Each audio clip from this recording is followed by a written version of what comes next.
Okay. There we go. There we go, baby. We live on YouTube now. I couldn't get it up, y'all. I'm late as I don't know what, my fault, but I couldn't get it popping. It's I knew something wasn't right because my little counter was gone and all that. All right. We in there. I don't know how to use nothing though, but I'm on here. All right. If okay, we good.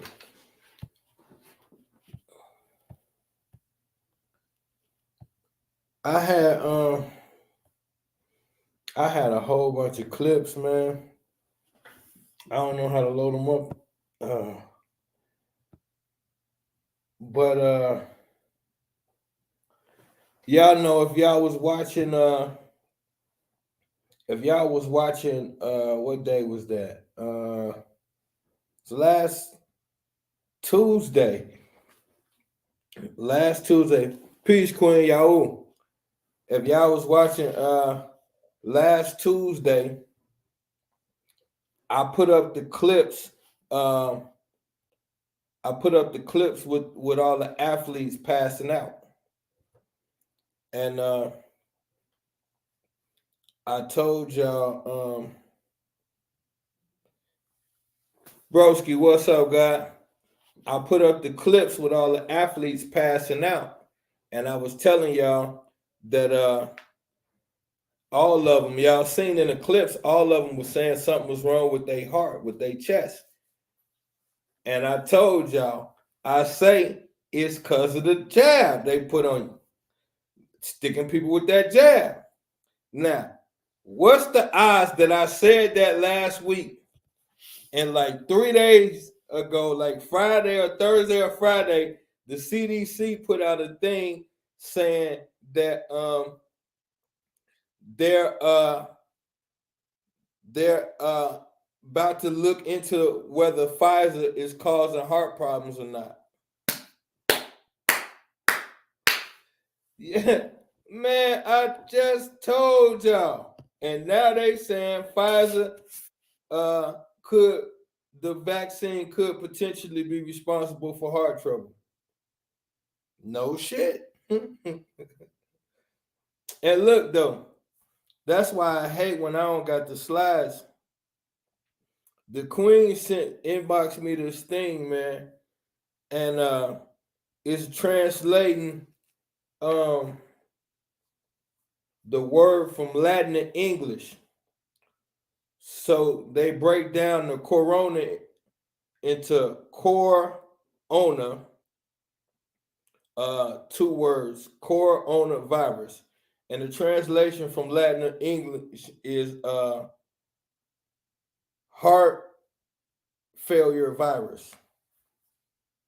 Either heart attack virus or heart failure virus is what it translates to from Latin to English. Y'all know I'm gonna post it. You know I ain't gonna stunt. I'm gonna screenshot it and post it. It just when I be up here by myself, I know what the thing is right here, but I can't never get the pictures in here. So I don't know why, but either way it go. So I just find it odd that I've been telling y'all for years about this virus or whatever, these vaccines, all this shit. I've been screaming to the high heavens. Y'all all told me I was crazy. I lost family and friends and shit. And now it's coming to the light that everything we said about the corona and the vaccine was true. And the crazy part is, ain't nobody gonna make amenities for the dead folk. They just gonna come and say, oops, we made a mistake. How could you make according to them, this is the most deadly virus in human history. We knew they were lying, but according to them, that's what they said. So with something so severe, the most deadly virus in human history, and y'all making mistakes, bro? Like, how you gonna make a mistake with the most deadliest thing that our species has ever encountered, and y'all just making mistakes? Like, oops. Like, you got whole human beings just died. You got people at the peak of their career running down the field, kicking a soccer ball and just fall out and never get up again. And the only thing that y'all can say is, my bad. Well, we thought the fighter is a whole human being. That shit is crazy. But of course, now here's what pissed me off about this the most. Because they told black folk, y'all getting it more than anybody else.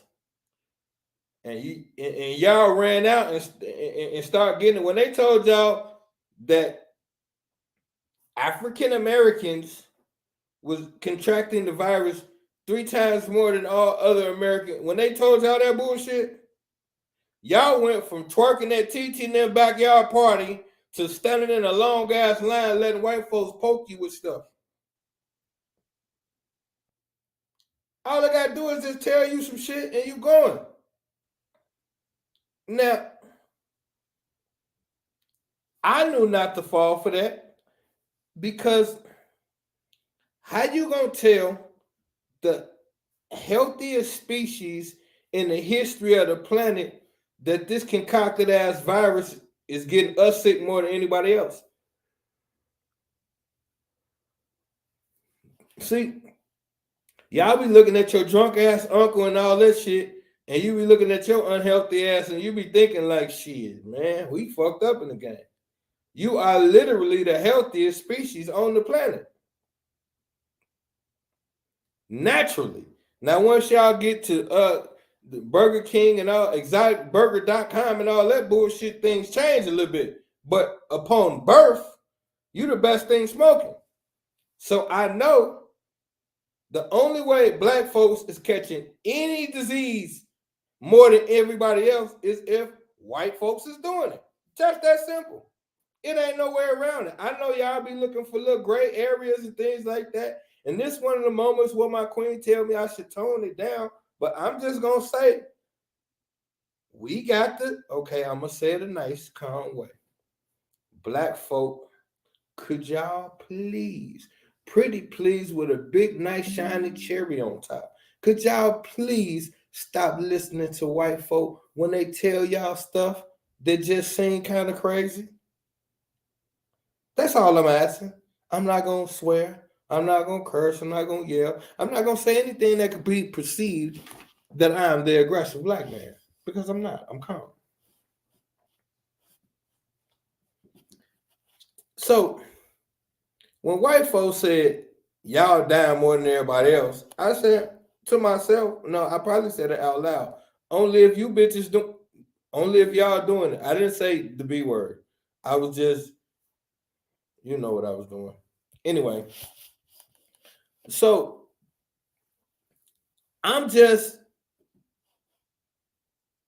having a problem with this, because you said black folks getting it more than anybody else. And then we said, oh shit, Massa, we's in trouble.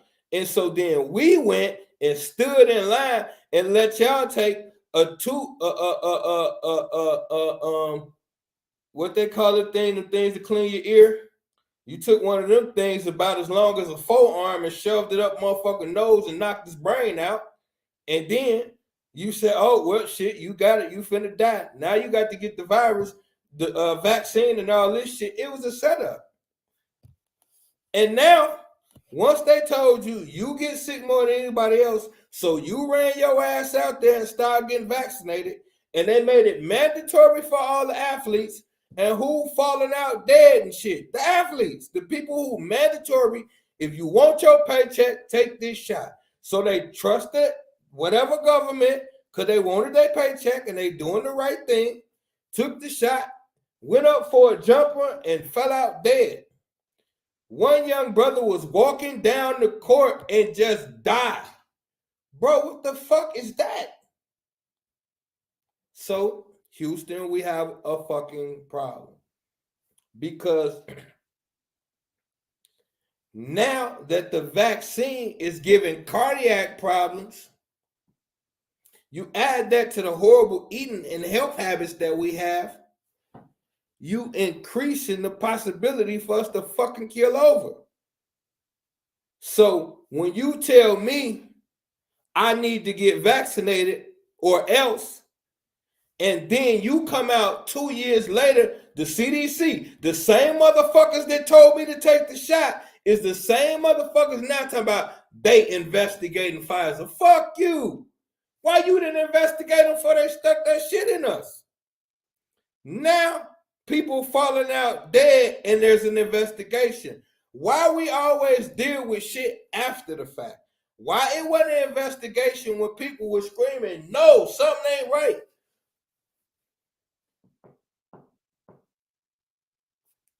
And still to this day, I don't have one friend that brought their raggedy ass. Yeah, I'm cussing. I'm sorry, Queen. Not one friend brought their raggedy ass back and apologized and told me that they was wrong. Every single person that held to their guns, the COVID is right. Y'all wrong. Y'all conspiracy quacks. Y'all don't know what y'all talking about. I'm gonna do the right thing. So much evidence has come out to prove that you all were wrong, and nobody,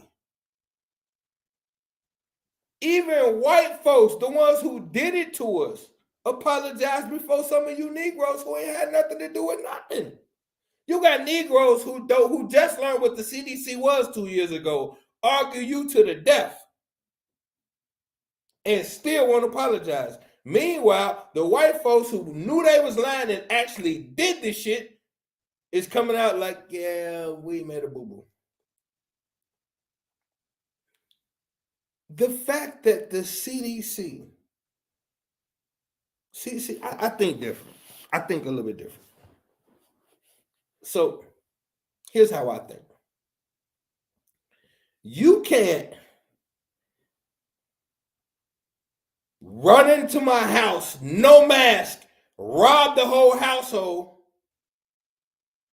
leave with everything, all of our valuables, money, and everything. And then next year, you send me an email and say, yeah, we're investigating the fact that you got robbed a year ago. But you robbed me. We're still investigating. What the fuck is, man, this shit is crazy. Like, how can the CDC tell you that Pfizer was wrong when the CDC is the one that pushed the issue and told us that Pfizer was in the right for doing what they're doing? The CDC promoted it on their fucking website. Now you're gonna, it's not even an apology. They're trying to play hero now. Now they're gonna come in and save the day.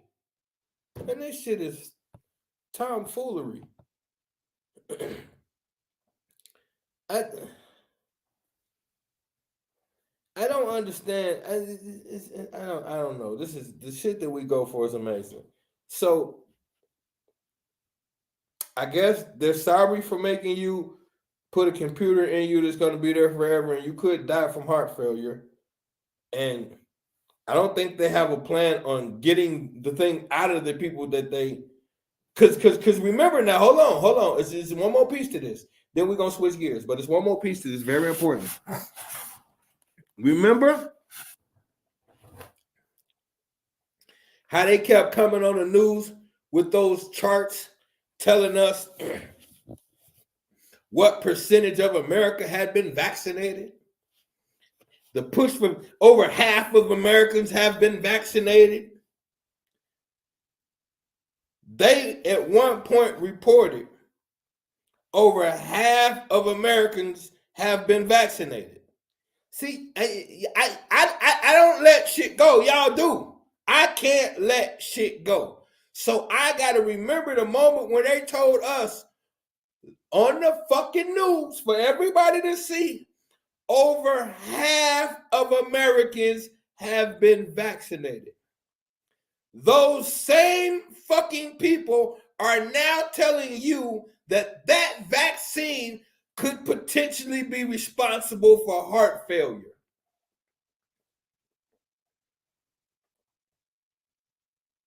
And y'all not pissed. Even if you didn't get vaccinated, that shit don't vex you. Like, I don't know, man. I just think different. Like, that shit made me furious. That y'all could come out and push the issue for the whole planet to get something. And then 2 years later, come out to the same planet and say, whoops, those guys messed up. I don't know, man. Maybe I'm an overreactor. Maybe I just think about stuff I shouldn't think about. Is the government or big pharma negligent? There's no separation.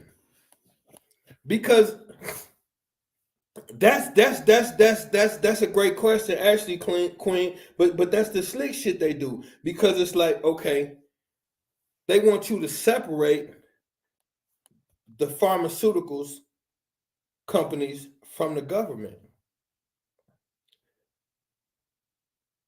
Okay, do pharmaceutical companies pay taxes?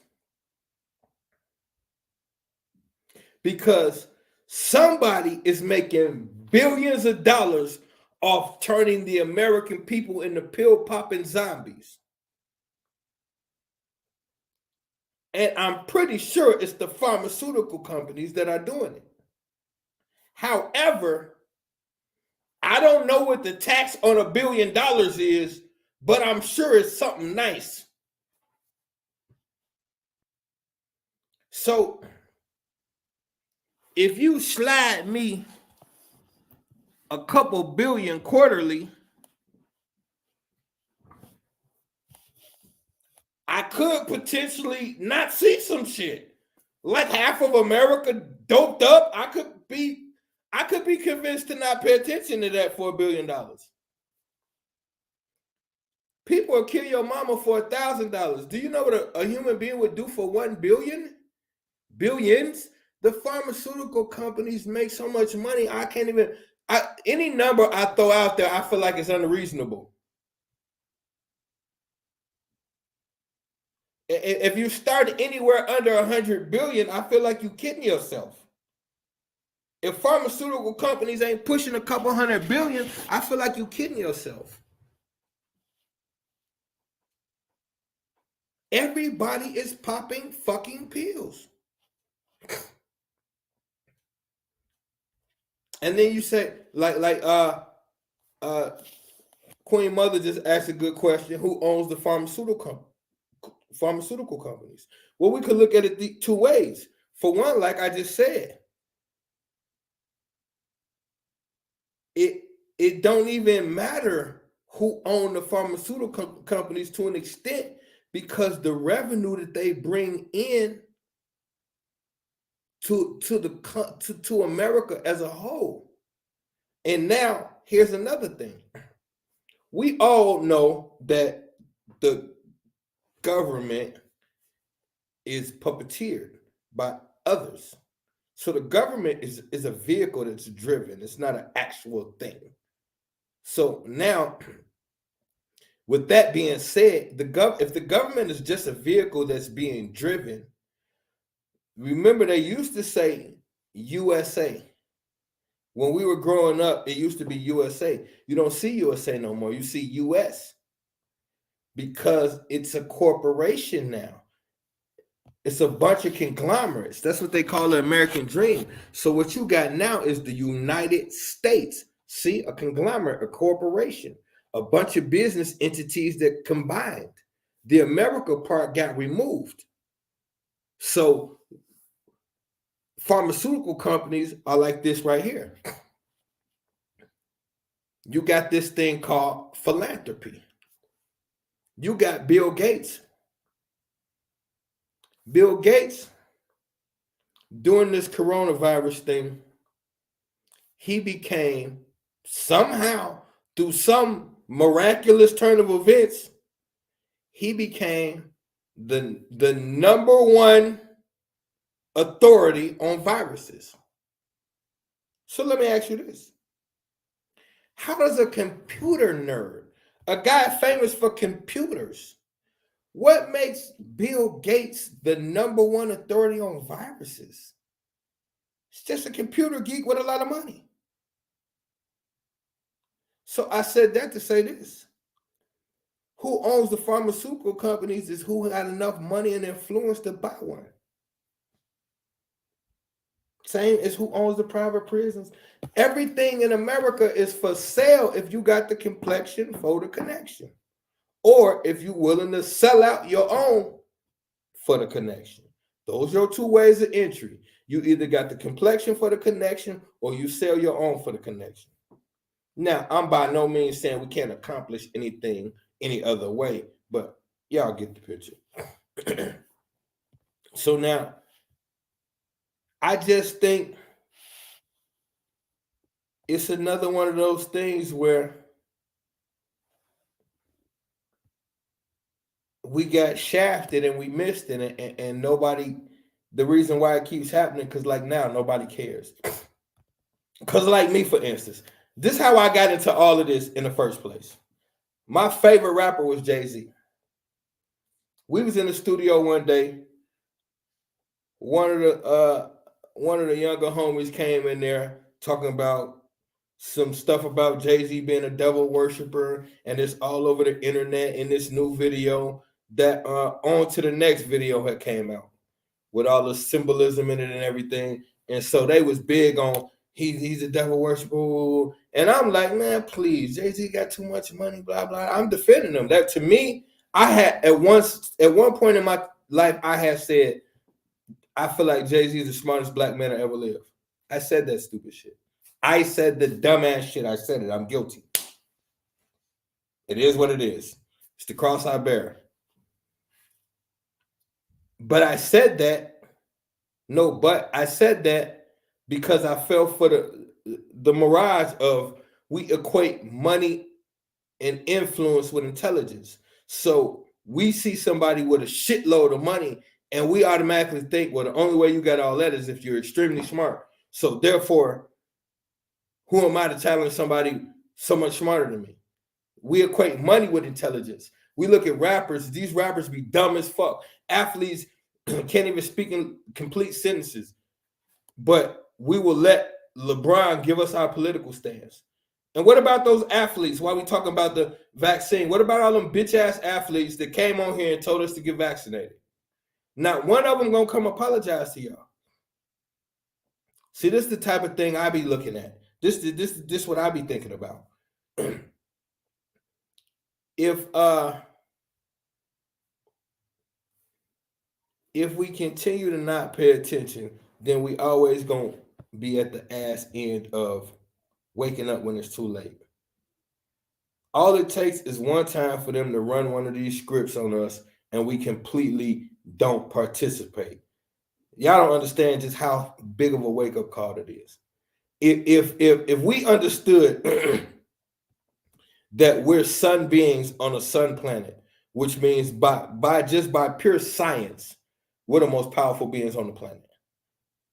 Just that alone. I don't got to say nothing fancy. I don't got to go deep and hit you with no serious facts.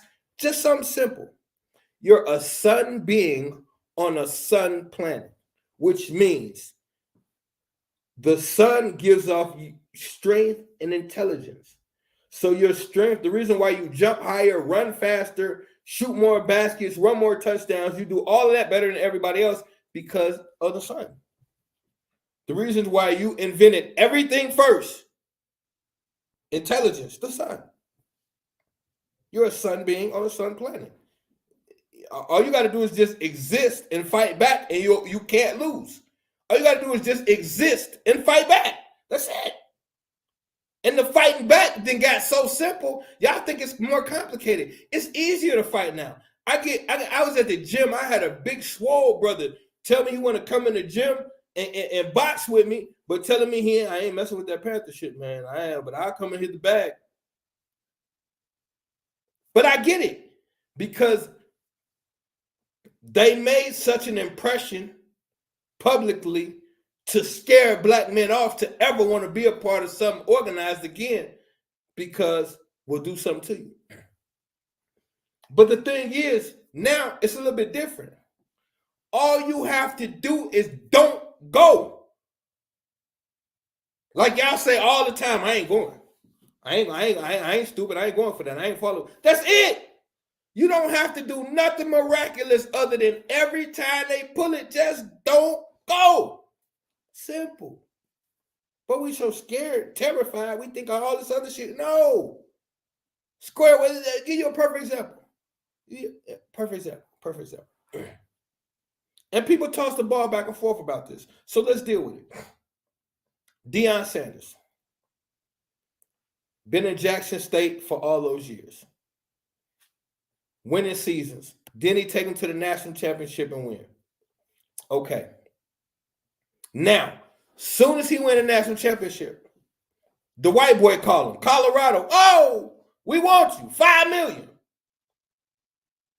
Now, instantly, black community divided. On one end, you got people saying, he got the right to do what he want to do. You got the other people saying, hey, he got the right to take care of his family. On the other end, you hear people saying, he sold the people out. And then we argue back and forth over who's really right.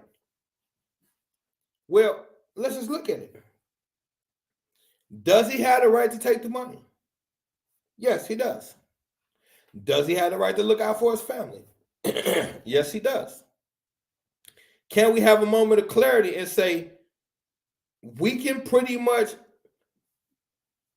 make an intelligent assumption in saying Deion Sanders is far from broke. Now, I could be wrong. I could be totally fucking wrong.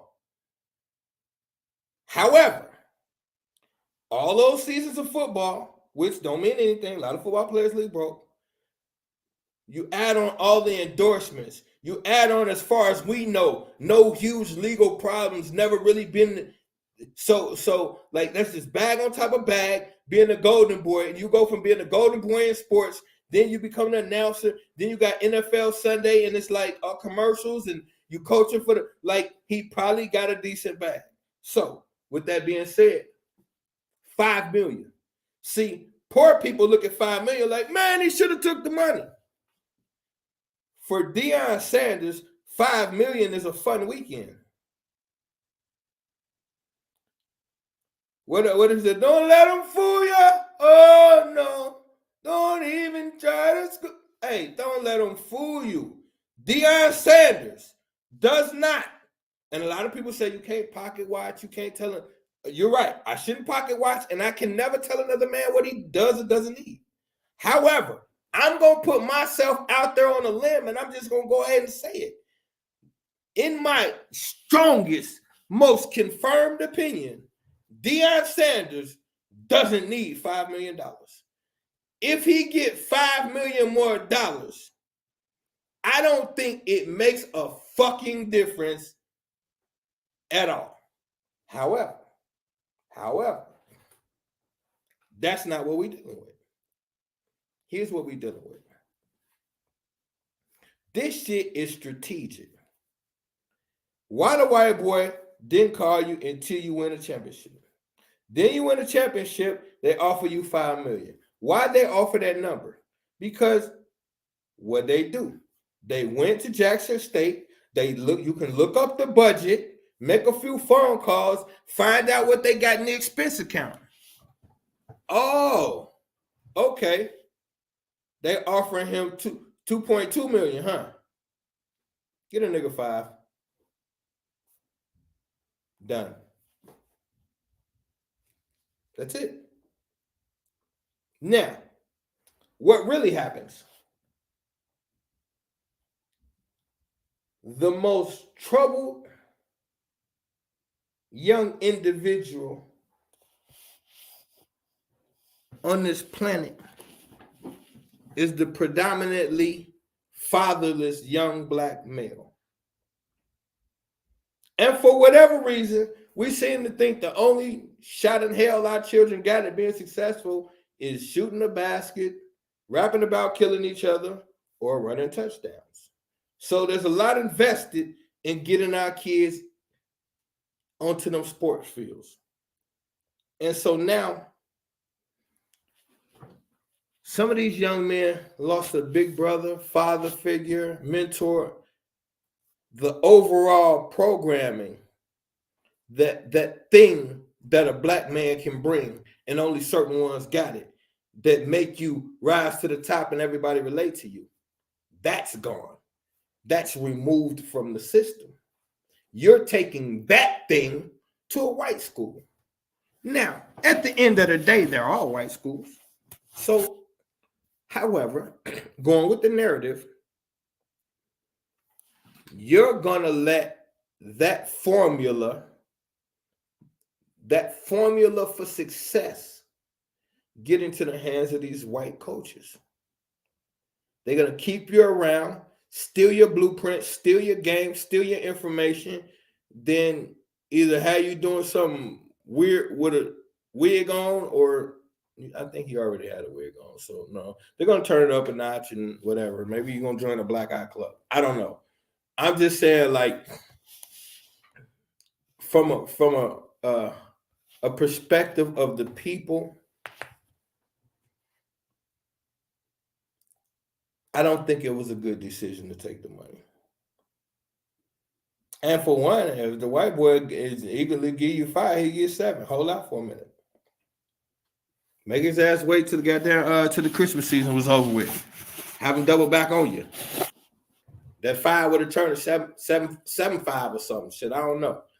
But I just don't think it was for our people. It was a good look and it was a sound move. Because what does it tell young black man? Because here's the biggest thing too, and I want to say this to the family. This is the part that we don't get as parents and as black people, but predominantly as parents. You teach 2 ways: directly and indirectly. What you teach the most is indirectly, because your children are obsessed with you, as they should be. And that's a bad word, but it's the best way to put it, because they don't know how to be. So they are a combination of the dumb shit, unfortunately, that they see at school, and what you directly and indirectly teach them. So you don't necessarily have to say things to teach it to them. If you have fucked up habits, they'll pick up the habits. If you got certain things, if you raising a young man, if you're a man raising a young man, and you want him to have good qualities, you want him to be respectful. So if he come in the room and he see you threw your drawers on the table, that's the habits that he gonna adapt, thinking that it's okay to be if this how pops get out. You see, it's directly or indirectly. So, like, it's certain things that even if I staged it, I would stage certain things just so my children would see it a certain way, because I know you teach directly and indirectly. Now, of course, I'm human. I fucked up some of my lessons too. But we're a family and we're growing together. So we have to understand. I just want to put that out there. It ain't just what you say to your children. The biggest thing the biggest way to teach your children is what they see, the behaviors they see from you when you don't think they paying no attention. What you do on a day-to-day basis, what you say on a day-to-day basis, they're soaking all of that up. And directly or indirectly, you're molding how they are going to be. Because whatever is good enough for you is good enough for them. If you got some fucked up ways, you better think about that. You think that children are watching. Now, with that being said, I got something else. I got a couple things I'm going to deal with. I'm going to deal with, before we get to MLK, we're going to definitely get to MLK. But we were just talking about teaching directly or indirectly. So watch this. They had the and this is another alley oop from the Queen. Because I don't watch TV like really at all, unless it's like choice programming or whatever the fuck. But either way, go. They had the Golden Globe Awards. You know, when white folk put on fancy clothes and a couple select Negroes, and they go into a building and hand each other trophies that they stole from Negroes and African kings and queens and shit. They take the pose of the trophies and make them something fancy for white folk. So yeah, that's the Golden Globe Awards, and it's supposed to be about who's the best actor and actresses and all of that. So the dude that played Jeffrey Dahmer got the award. I don't know if it was. I'm assuming it's best actor. And so that's. I told y'all everything is about you, and you don't understand that, and you don't believe that because like we don't like to make connections from over here because we be like, oh, that's a reach or that's a conspiracy or get that stupid shit out your head. There's no reaching and there's no conspiracy. If we're reaching, that means I'm trying to find something. Now that don't mean every time I'm trying to find something, I will find it. But if I'm reaching, I'm trying. It's when you ain't reaching, when you ain't doing shit, you just accept it. That's the bad spot. That's the unsafe space when we're just accepting everything we see. So now, here's my thing. First of all, we got to look at the Jeffrey Dahmer's movie in the first place. What was the point? See, everything had to be questioned. Everything got to be ran through a microscope. So what's the point of the Jeffrey Dahmer movie? Any movie you name me, I could tell you a reason why they probably, even Avengers, superheroes, there's a reason why. But what's the reason for Jeffrey Dahmer? Okay, they came out with the Manson movies. That shit happened what? Late 70s, early 80s. All the people in that is dead or they was old as shit, you know. Okay. When they come out with these serial killer movies, the serial killer usually dead and gone, or the case is old as hell, whatever the case may be. Jeffrey Dahmer, that shit was in the 90s, bro. There's those people still around. All of those people are the victims, the mothers, and all of those people are still around. Nobody went and got consent for these people's story. And what was the story? You had a white man that was a homosexual that was luring young black men from the club, drugging them, and raping their dead corpses and then eating them.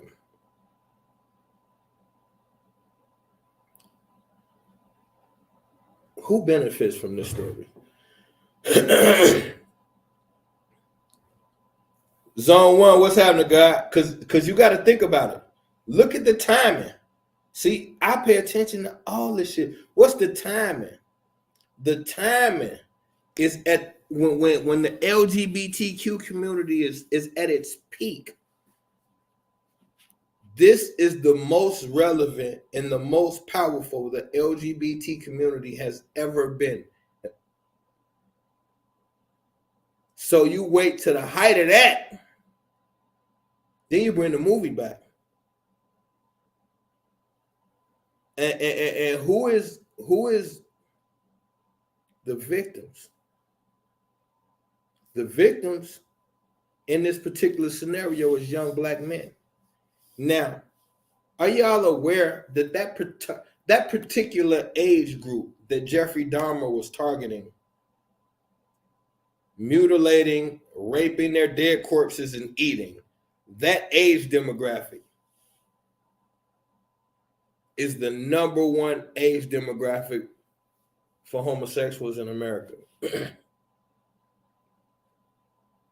young black men between 16 and 25.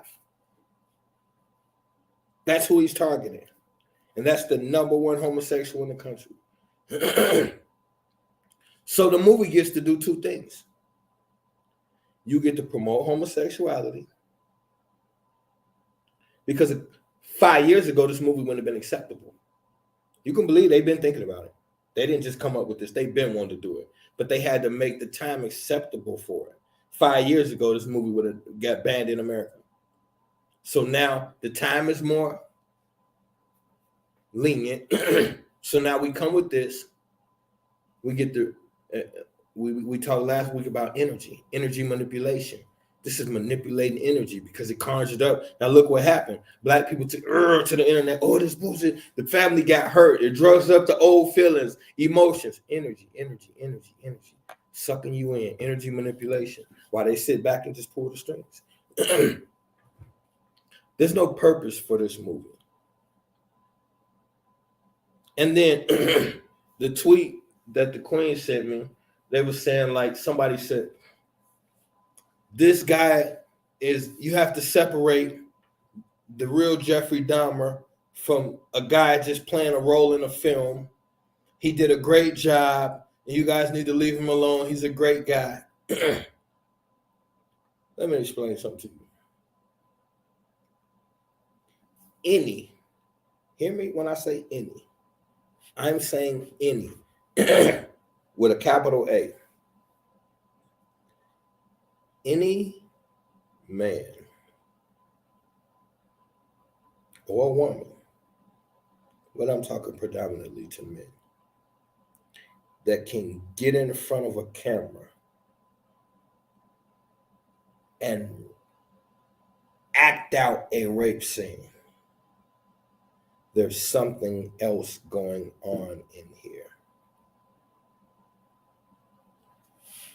We make amenities and give passes for all kind of shit that just don't really make sense when you think about it. So the reason why I'm here to make sure some things we think about. So let's just look at this. And I apologize in advance to the queens, but I had to get graphic just for a second to prove a point. So now, this ain't the 1920s in black and white where you doing it all this. No. This is 2023 where the cameras can see the pimples on your goddamn nose. So when you act out a rape scene, we talking about ripping the clothes off of her. We talking about her fighting back. You talking about you pretending to slap her. And like, you got to go through this. And then you like no person can act that out without either one or two things. Either feeling fucked up afterwards or answering a sick fantasy while you're doing it. There's no in between. You have to be, it's a psychological thing. I can't act, I hate rape. So I can't act it out. I can't take a check to pretend I rape you when I'm more realistically against rape. So how could I let somebody pay me to portray something that I'm morally against? If y'all understand where I'm going with this.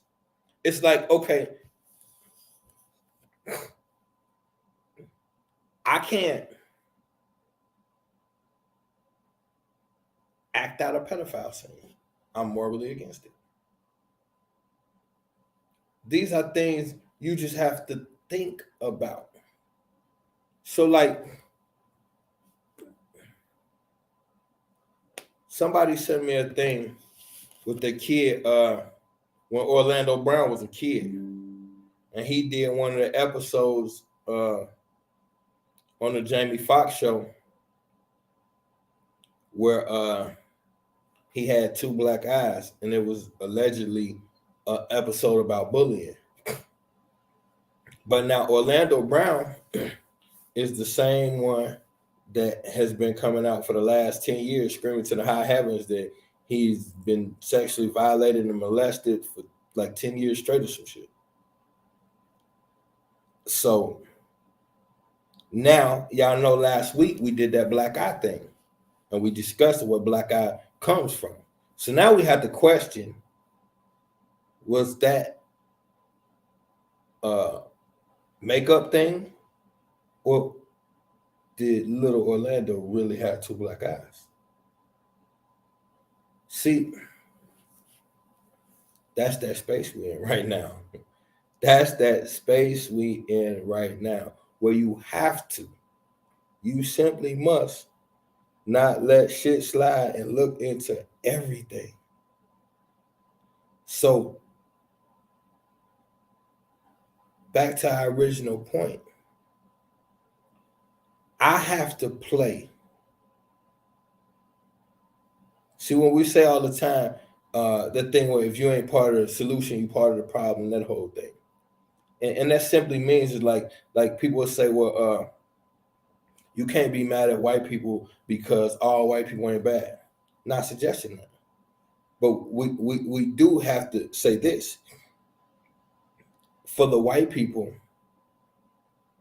who do not make it an extreme effort going out of their way to get involved in what's going on and helping with Black America, then I say you're undercover racist. If you're white and you haven't in some way, shape, or form tried to get in tune and help Black America, you ain't got to know not one Black person. If you haven't done that, it's because you're racist. And the reason why I say that is simply because there is no one naive enough to not see what happens. And if you think Black America is the way it is because it's our fault, okay, well, get your ass in here and help. If you think we this way because it's systematic, then get your ass in here and help. Either way it goes, you know, as a white person, more than likely you can get in your car, drive anywhere, and if you don't do nothing illegal, you ain't got to worry about the cops. You know this. So all I'm saying is we conveniently, all of us, conveniently find moments when we would like to pretend we blind to certain shit.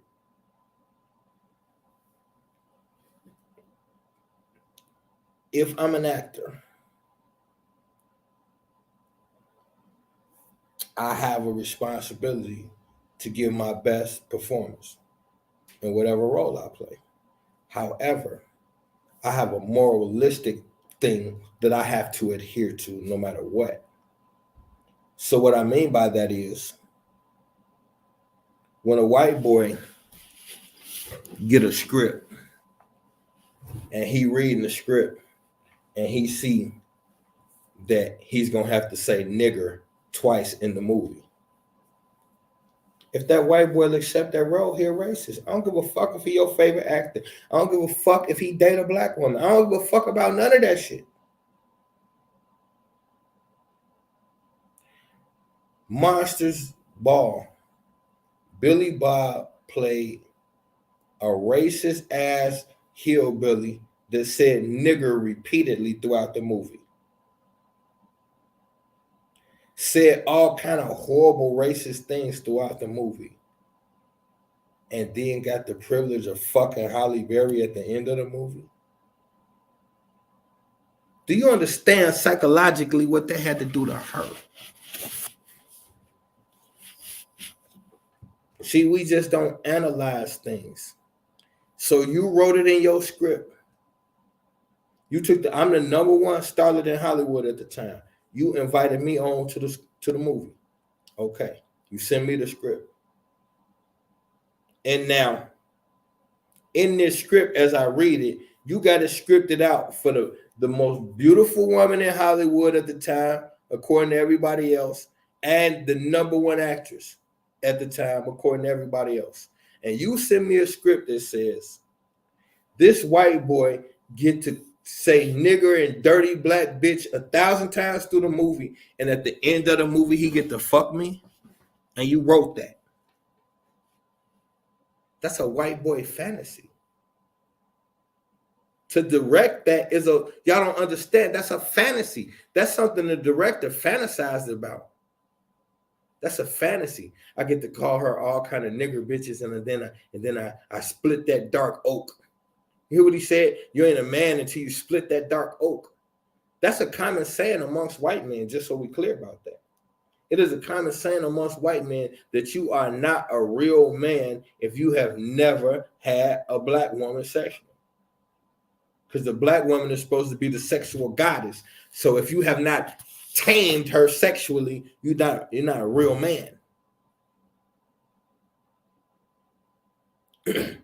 So the director is well aware of this when he writes this script that says Billy Bob gets to say nigger repeatedly, then he gets to fuck the number one woman in Hollywood. And just so we clear, this confused ass woman started a love romance with him on set. They started fucking for real on the set of the movie. How could you fall for the guy who gets to call you nigger for the first half of the movie? How could you fall for that guy? But let's put it on the other side. Like I said, that guy is a fucking racist. Or you would never, if you really value black people, even if you once you got on the set, you seen beautiful Halle Berry, I can't. Like there was never no moment of that. It's just like we gone because you're dealing with a racist. So now back to your boy, this good actor who got the Golden Globe Award for Best Actor. You're playing a role of a homosexual. First of all, straight men can't play the role of a homosexual. I don't care what y'all think. I don't care what y'all believe. Heterosexual men cannot play roles where they got to wear dresses and behave feminine. Heterosexual men cannot do that. It's going to feel too awkward. And if you haven't done anything homosexual yet, you're teetering on it because you're breaking down barriers of masculinity. Your choice. I'm just telling you what's happening. So now, first barrier we have to cross is this role requires me to be a homosexual. So unless I'm already one, fine. Now, here's where the confusion comes in at. I'm a homosexual. I'm playing the role of a homosexual that lures in other homosexual men, black men. I'm targeting black men and raping them. I got to act this out.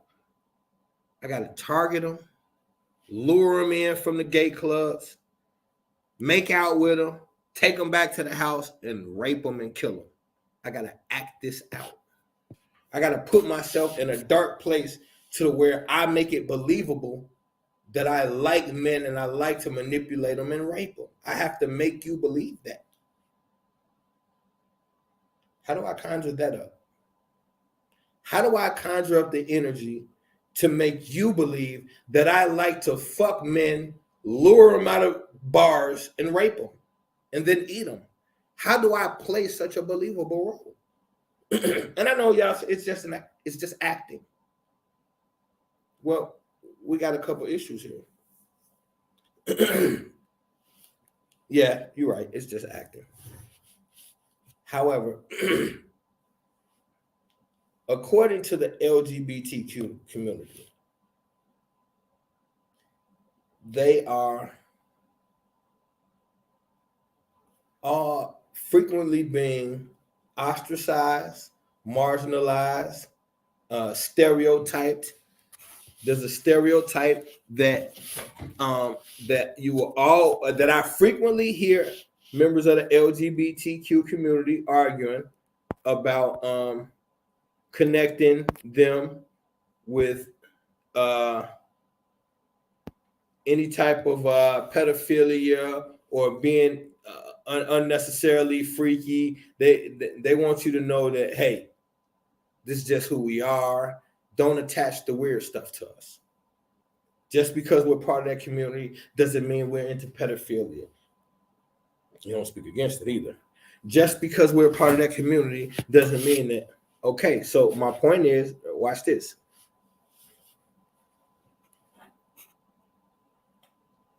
Go, you got to get to the cash, Queen. Go ahead. So now, here's my thing. If I'm a part of a community that is always getting told, y'all weird, y'all doing something sick, this is sadistic, this is pedophilia, why would I want to portray my community in a bad light?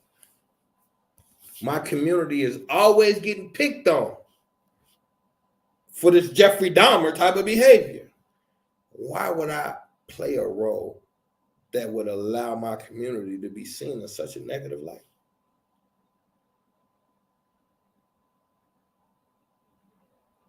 See, so this is where you understand that these people are only committed to themselves. There's no committing to the LGBTQ agenda or anything else. They promote it outwardly, but inwardly, if you really promoted that agenda, you couldn't have participated in that movie. Anybody from the community that watched that movie is a weirdo. Why would you watch that? Why would you watch a movie about somebody targeting? It's just the equivalent of y'all loving to go watch slave movies. Why would you enjoy a movie with somebody targeting you and doing such heinous things to you?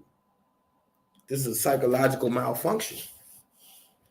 So I said all that to say this, and then we can deal with your boy. In order to play the role of Jeffrey Dahmer, you had to be twisted in the first place. And I'm not going to accuse anybody of anything. So I will say this. Either them demons been exercised already, or they just figured out them demons exist. But either way it go, you can't play a role raping men. And something in here ain't either already off or about to be. How do you go to sleep afterwards? After you acted out a scene of strangling a man from behind, pulling his clothes down, and raping his dead body. After you act out that scene, how do you go home and just, it's just a role? How does that visual not stick with you? It's rape.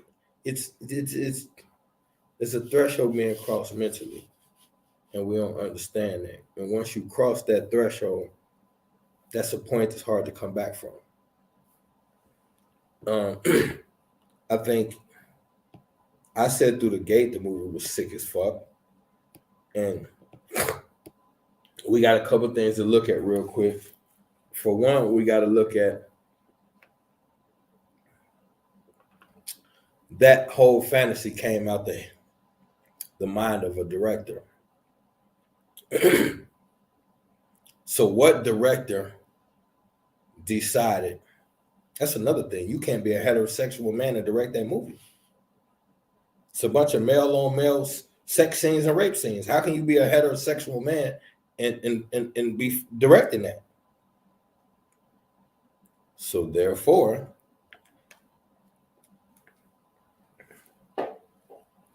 all of this whole thing is coming out the mind of some sick ass guy who sat around and thought, hey,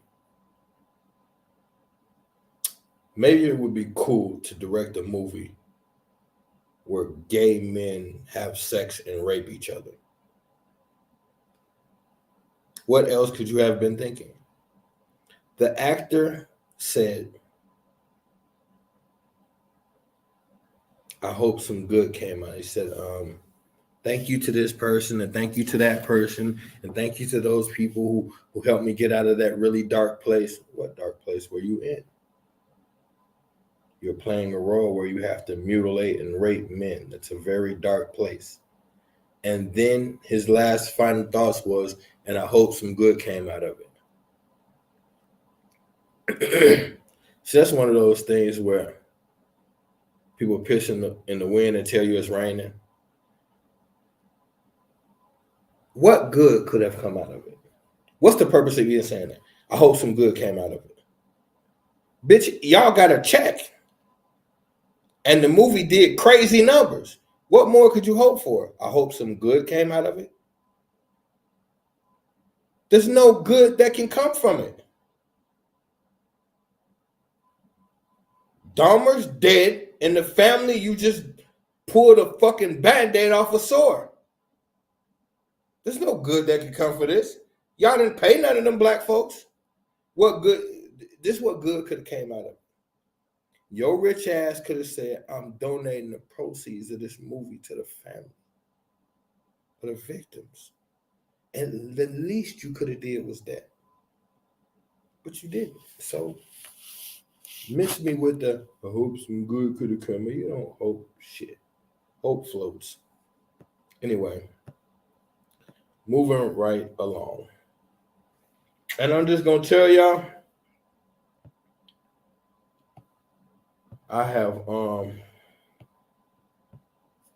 somewhat reevaluated my stance on the Bill Cosby case.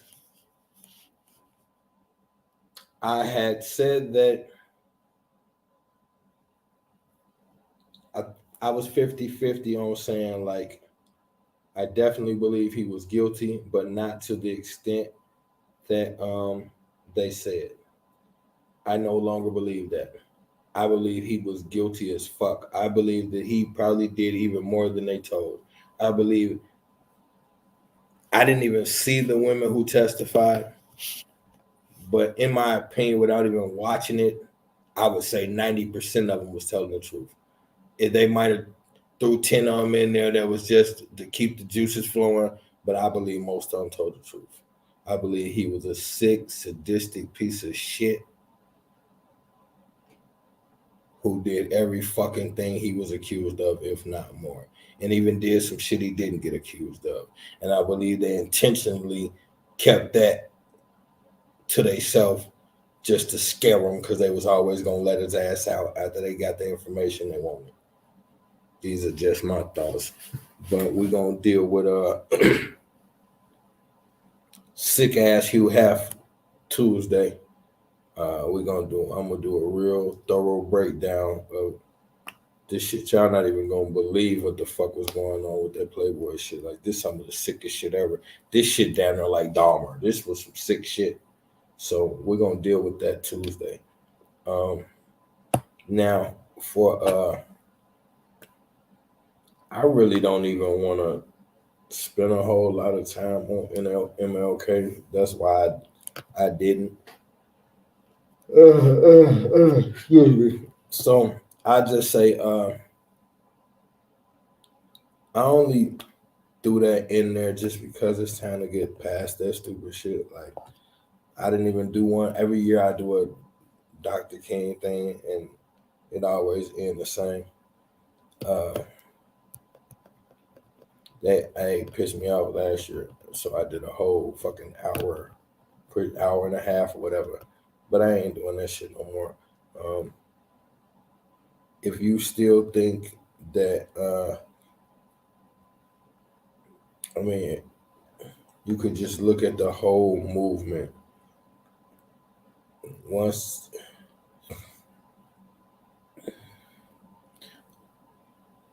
you start spraying people with water hose and sicking dogs on them, that's crazy within itself.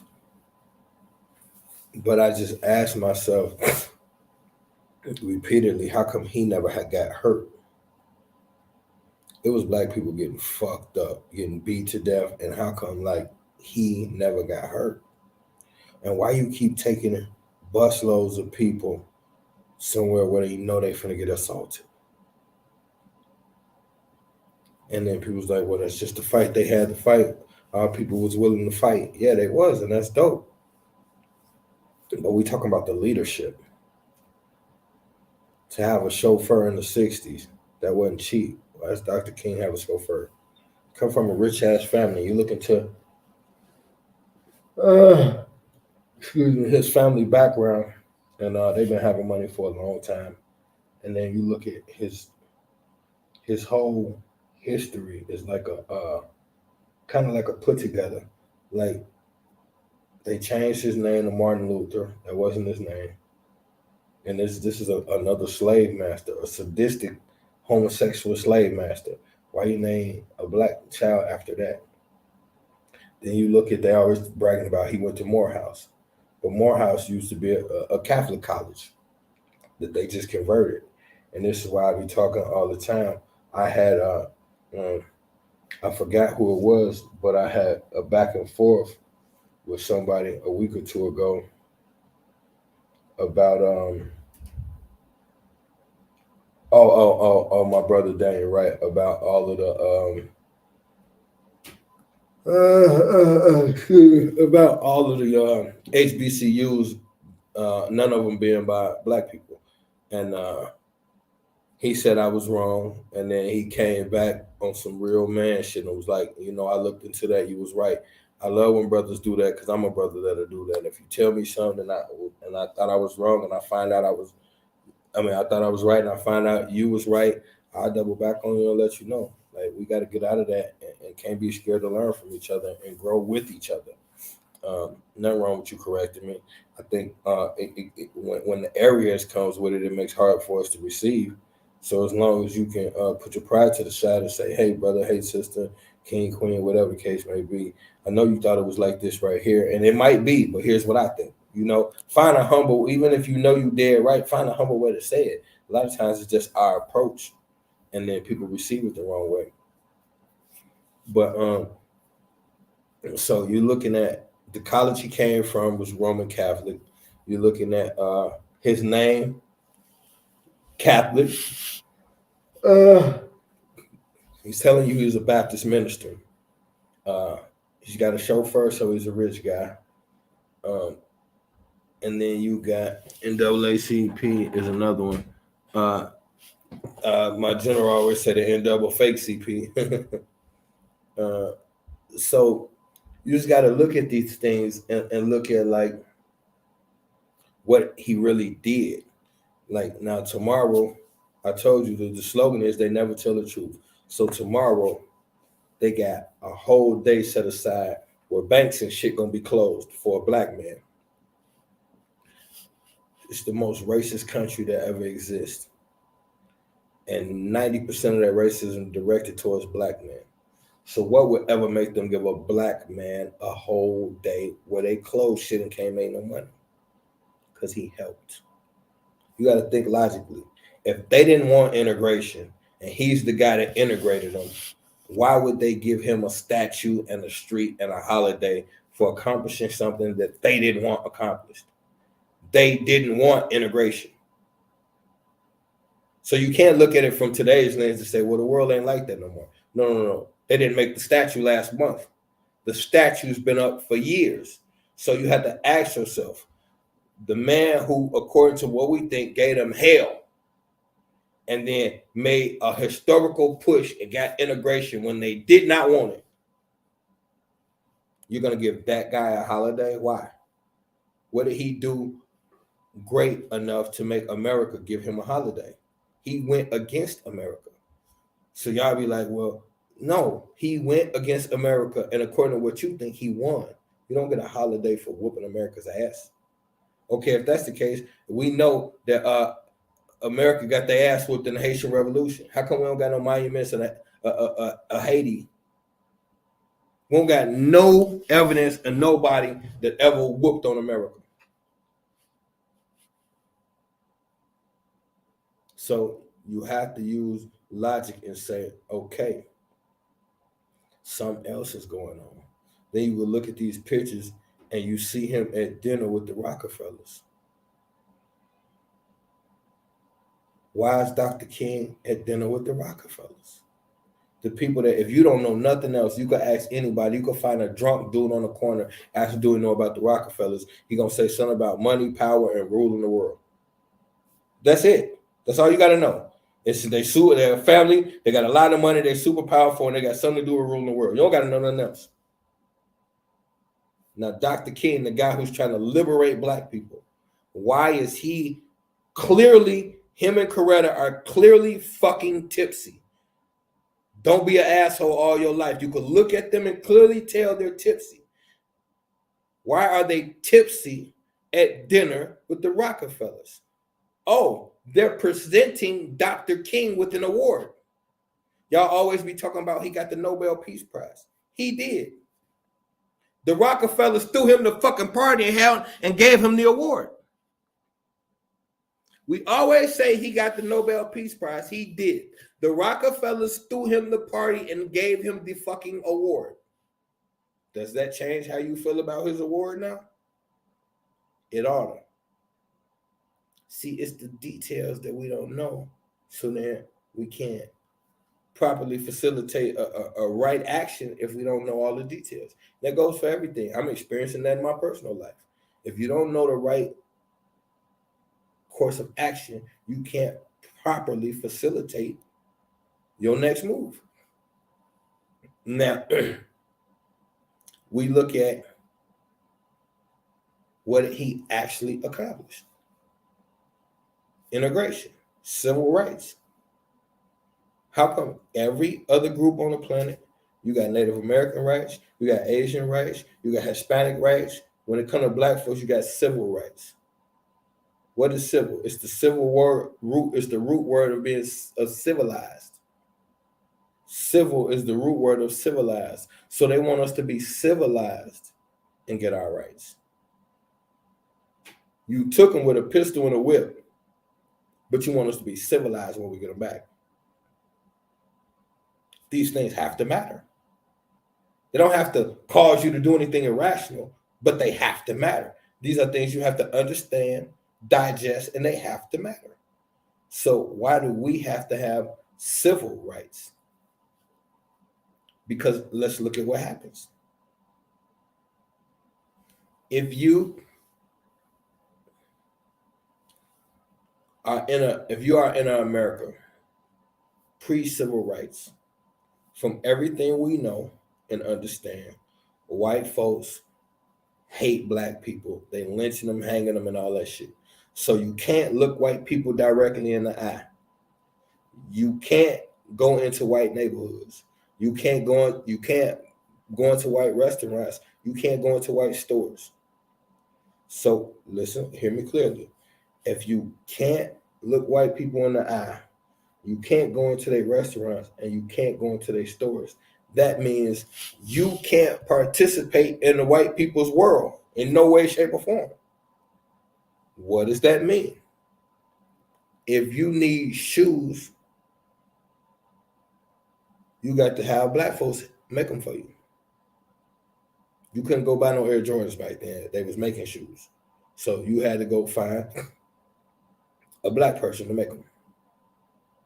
Clothes, black people had to make them. Food, you had to buy from black people. Shelter, you had to buy from black people. You had to build it.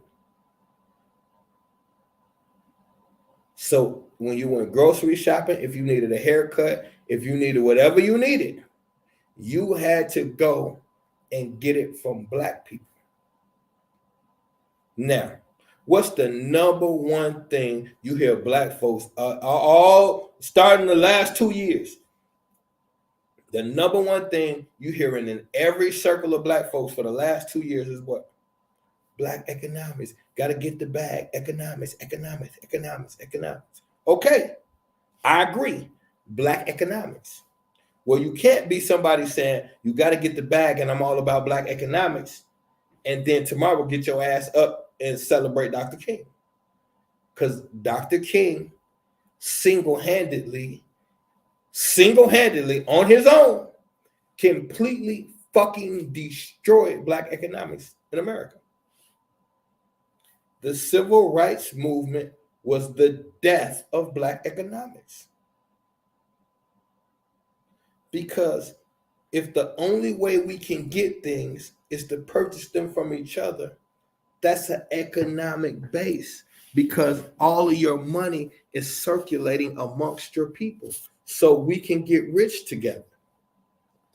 When you outsource your money, meaning your money leaves your community, you make other communities rich. So we will do this. We will say, we will see something that a black person got, not like the price, say they charge too much, and will literally say, niggas always trying to get me. I'm finna go shop with the white folks and laugh about it and think you doing something other than being a fucking idiot. It doesn't matter if he charged 5 or 10 more than white folks. White folks have more resources than him. He trying to get there. He or she cannot get there without our participation. So we have to be willing to pay the extra 5 or 10 now so that we can bubble later. That's called group economics. Anytime the dollar bill leaves your community, you are suffering as a group. Now, just because it's gas stations all over town, you can't make the connection. So you'll spend money anywhere where you need to. That's not what you're supposed to do. Y'all got areas that we call, this is a black area. But the Arabs and the Asians own everything in those communities. The stores, the supermarkets, the weave, all of these things where you spend money every day, the gas stations, the supermarket where you get your food from, the gas station where you get your snacks and gas from, and then the weave store. That's the cornerstone of the black community because the gas station got the liquor, the hair got the nails, and then all the care products. You're allowing other races to come into what you call your community, set up shop, and do what you're supposed to do. Now, when that Asian or the Arabic or the Hispanic, though, when they come into your community and they open up stores, what do you see around the store? Nothing but people that look like them. So they'll come into your community, buy a store, and hire nobody from your community. That's what you're supposed to do. That's called group economics. They came to take over. They didn't come to share. So they're going to come bring their family in, put a fucking apartment upstairs over the store, live right here, and you can come in here and make them $1 million every single day. A couple $100,000 every day just on snacks, gas, some eggs, a gallon of milk, simple stuff every day. That's group economics. So if those things you're purchasing from other races, this is courtesy of Dr. King. This is what he made possible. Before him, you couldn't do this. You could only go with your own race.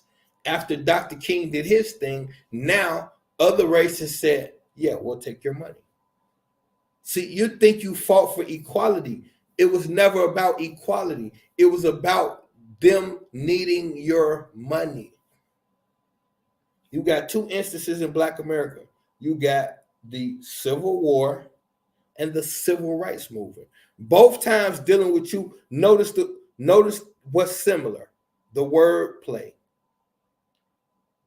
The two most critical times in American history. The two most brutal times in American history. And they called it civil. So civil rights, the Civil War was about ending what's called chattel slavery, where you're a slave for life and they get to beat you and rape you and you are human property. So there was a civil war, being civilized. And what is a civil war? A war against your own people. So when you have a war against your own people, they call it a civilized war. Imagine that. So the civilized war was brutal, but it was called civilized. And that was so that you could no longer be property. But once that happened, they still had the right to treat you like property. They just couldn't force you to stay like property. They could still treat you like property, but they couldn't force you to stay against your will like property. And the way you got out of that, once again, you had to be civil. To stop the rape and abuse, you had to be civilized again. Now we're going to give you civil rights. First, we gave you a civilized war. Now we're going to give you civilized rights. So understand the wordplay. The only thing this means, when you look at your current situation today and you think that you're free or you got some type of equality, and you keep wondering why they can do George Floyd, Tamir Rice, and Eric Garner, why they can do all this and get away with it.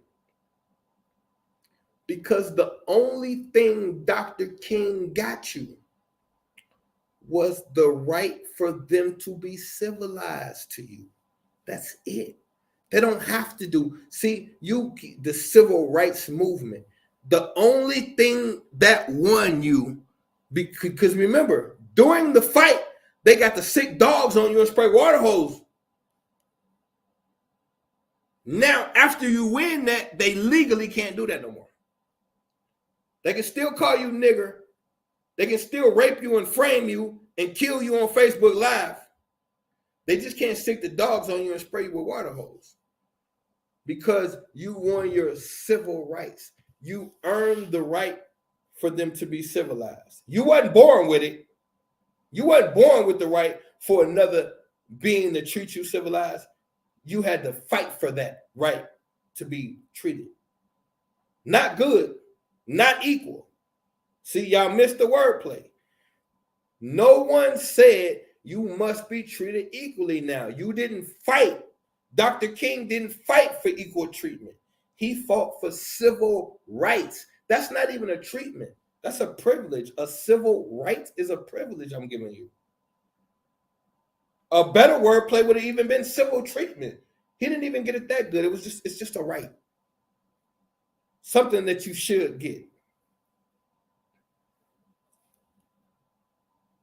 So that means after the white boy say, yeah, nigger, you can come in here and eat. Now, they literally spitting your food in front of you and serve it to you. You say you don't want it, try to be a man and stand up for yourself. Next thing you know, police beating your ass with a billy club, and then you're getting charged with inciting a riot and harassment and damaging stored property. Everything he busted your head upside, he charged you with damaging stored property, and now you got to pay restitution. So this is how the restaurant gonna get all their money back for the ass whooping that you just took for standing up for you and your wife for getting your food spit in.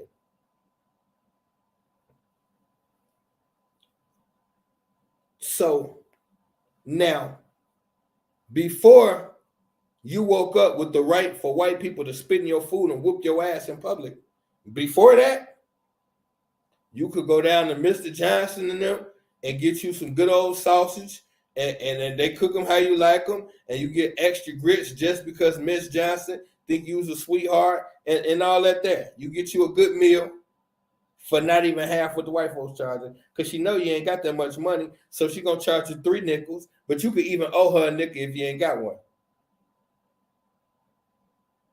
Now, that helped Miss Johnson pay what she got to pay and stay afloat so she can keep giving black folks good prices on good food and even hook them up when they ain't got none. You traded that to get your food spit in. Now you got civil rights. But now, what's the last piece to this puzzle? A year later, Miss Johnson, you know, the one with the crispy sausage and the extra grits that it only charge you 2 nickels because she know you ain't got the third one and you can owe her, that Miss Johnson, she got to go out of business now because you Negroes been getting your grits spit in by white folks all year. So when I tell you Dr. King was the end of black economics, he destroyed it, crushed the building. So what is the celebration about tomorrow? What it's always about. Anytime white folks celebrating, Now they're gonna tell you a plethora of reasons of why they celebrate this, that, and the third. But there's only one reason why white people celebrate. White people celebrate the advancement of white supremacy in many different forms. Holidays, that's white supremacy. Well, and I'm gonna tell you why. Because holidays just tell you, shut up. This is what we say. This man did this. These people did that. That's what we say. Now shut up and celebrate. And y'all will argue, lose family, and go to war over these celebrations, not caring and knowing just because you got the right to celebrate. So when we really look at it, and then we say, I always say, who benefits from anything, whatever the case may be, who benefits? So when you have a Dr. King that convinced black people, remember, we always talk about energy manipulation. So you convince black people to go somewhere where they know they're about to get sprayed with water hose, dogs sitting on them, beat upside the head with billy clubs, and some of them ain't gonna make it home. That shit don't never happen to you though. You got security and you got a chauffeur and you got millions of dollars. You also got a church that I'm almost positive has a collection plate. So now we have to say, maybe it makes a lot more sense of why someone so important as Dr. King would be at dinner with the Rockefellers. Because maybe there was a plan. Because they always got to send your people to send you. You don't trust them. Well, you do now, but you didn't used to. So you got to now. What has always been a crutch for black folks in America? Jesus. So they appealed to your sensibilities. They knew that you are the most spiritual people on the planet. And ever since they introduced you to westernized Christianity, you've been in love with it and scared of it. So now all they had to do was turn on the Christian choo-choo train and get the chugging down the tracks. And everybody, well, not everybody, but a lot of people jumped on board and said, hey, this is what black folks need to be doing. What they don't tell you is a lot of black folks, that was a small percentage of black America. There was a much larger percentage of black America that thought Dr. King was a coon and full of shit. When it's all said and done,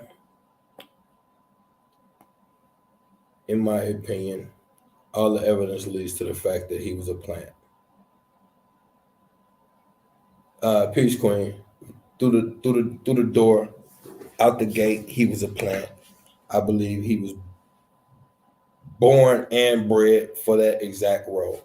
Just like white folks have a child with all with the intentions of what they want him to do. If they could breed a child, if you end good with the higher ups to the point where you're a high-ranking secret society member, Freemason, whatever the case may be, and you entrusted with the fact that through your bloodline is going to be the guy that's going to fix the financial crisis for white America. Do you understand what kind of accolades and because you got to look at like now the King family is still millionaires. For what? What the fuck do they do? Like, how the fuck did these people get so much money? Why are they rich? What do they do to have so much money? You just got to think about it. That man been gone for 50 years. He didn't have that much money that they could still be filthy rich for 50 years. They barely do speaking engagements. Like, you don't be hearing about these people that much. Once every 5 years they come out and do one thing or do some. Where did all this money come from? You're the guy who's going to have the son that is going to fix the financial crisis for your white brothers. And that's what he birthed, and that's what he raised.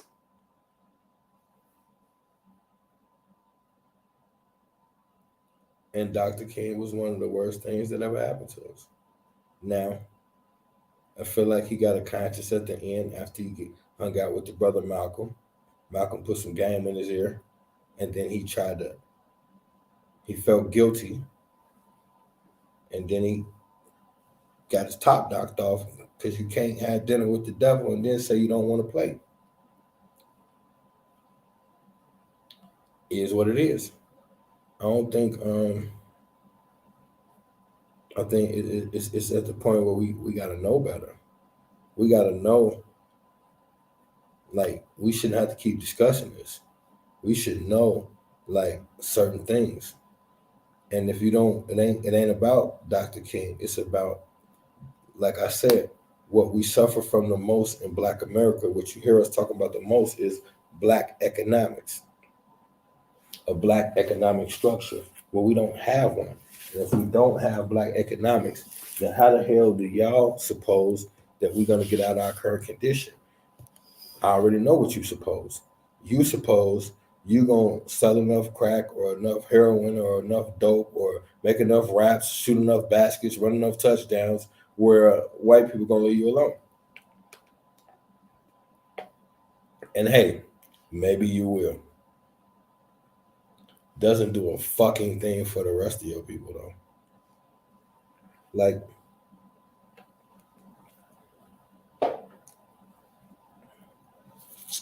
we waste time. I got this young King David who is teeter-tottering on starting to act like a weirdo. And here's the thing. We're not African American. We're not from Africa. Here's my thing. Like, what does this mean to y'all? Like, we're not from Africa. What does that mean? Like, it means nothing.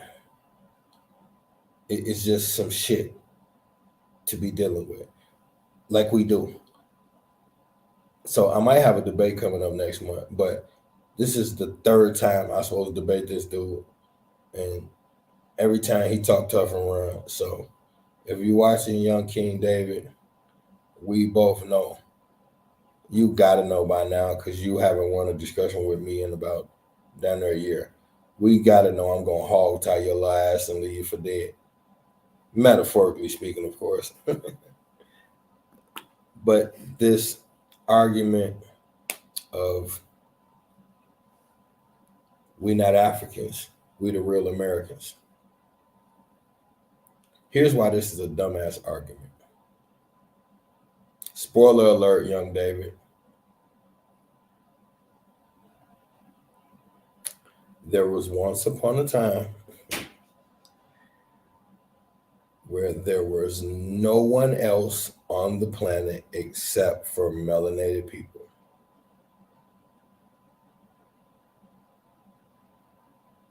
There was once upon a time where the only people on the planet that had a boat was melanated people.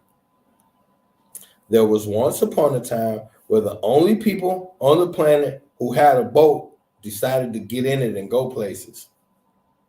There was once upon a time where the only people on the planet who had a boat who decided to get in it and go some places, sometimes when they got to where they were going, they decided not to come back. And sometimes while they were there, they made children, created tribes, and never went back to where they came from. Sometimes that happened.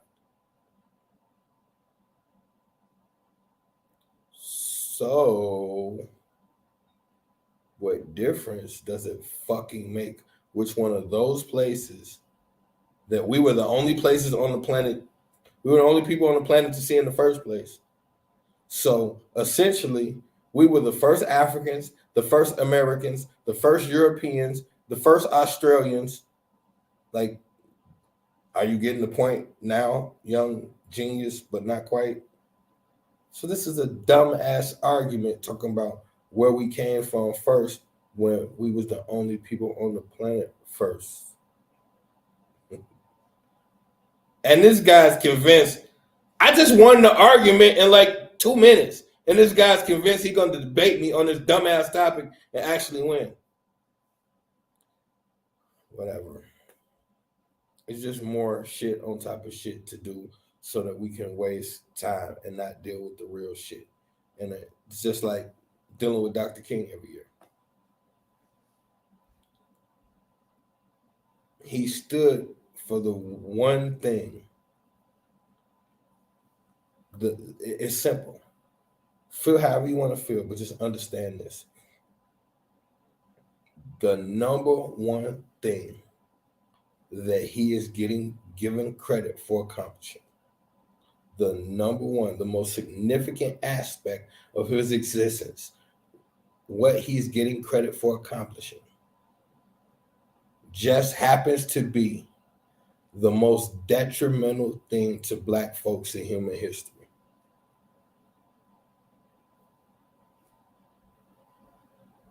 What we suffer from right now is we do not have an economic base. It doesn't exist. So if we don't have an economic base, we can't advance as a people. So your Dr. King facilitated the platform that would set us back 100 years behind our enemy. We were getting too close to our enemy. So they put one of our own in the play so that he could single-handedly destroy us economically and put us 100 years behind our enemy. You got to think about that. You ain't got to like it, but you got to think about what he really did. And then once you have a comprehension of what he really did, peace, Queen. Once you have a comprehension of what he really did, see, y'all think I get up here trying to tell you how to think or feel. No. I get up here and present a body of information that will allow you to formulate more sound opinion. Because most of the time, we go into it with one part of the information, and that's the part that makes us the most comfortable. Frequently, we don't enter situations knowing both sides and having the advantage of choosing from thorough information. We have pieces of information, and then we base our decision off of that. If we had the full spectrum, we could make better decisions. So we should have threw Dr. King out 30 years ago. This is 2023. So that means in 93, which is basically 30 years after his death. 30 years after his death, the information of how he tricked us still hadn't got through to our people. Now we're talking 50 years after the death of one of the biggest traders we ever had, and we still idolize him as the guy that helped. And I just explained to you, it's impossible for him to have helped. Y'all talking about, well, integration, you must be a racist. They used to say, they always say give credit where credit is due. Yes. And don't give credit where it's not due. People will always integrate because other cultures will always be intrigued with other cultures and civilizations. So anytime you meet a new culture, a new civilization, what do you do when you travel? You sightsee. You go to that culture and you shop. You buy t-shirts from that city. You buy hats and memorabilia from that city. Why? Because every city, every got their own culture. So when you go to Las Vegas, you part of the Las Vegas culture. So you gambling in the casinos because that's the culture. It's to gamble. It's to shop and gamble. That's what they're for. You going to Miami? It's the nightlife. California, it's the beaches. Every time you go to these places, the one thing you want to do when you go to Miami, what everybody want to do? South Beach. Why? Because it's a strip where you can participate in the culture. You can do things that you can't do at home. They don't serve these drinks. They don't have these parties, this music, this climate. It's all culture. So here it is, 50 years later. And this man is considered the savior when he realistically destroyed the culture.